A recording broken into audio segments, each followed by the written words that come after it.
sikap na makakuha ng legislative support para magkaroon ng maayos at sapat na pondo ang ating mga road safety-related policies and programs. While the government plans to expand active transport infrastructure, Advocate says the focus should not be on quantity alone.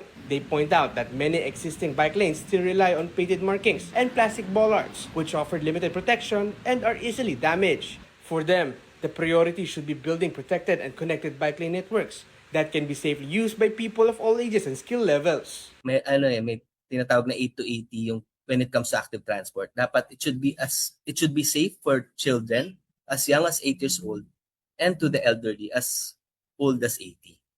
Dapat yun yung pagbasihan kung safe ba and inclusive yung active transport networks natin. Ladyong also stressed the need for government agencies to use road crash data to identify high-risk areas and guide infrastructure improvements. He said safety measures should be targeted at locations where crashes frequently occur to help prevent future accidents and encourage more people to choose active transport.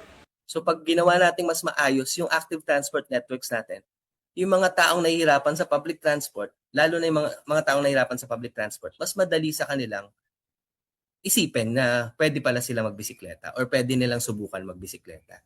Advocates say improving active transport infrastructure could provide millions of Filipinos without private vehicles a safer, a more affordable, and more accessible way to travel. Kapatid Mobile Journal, Ivan Tarinque, We Are One News.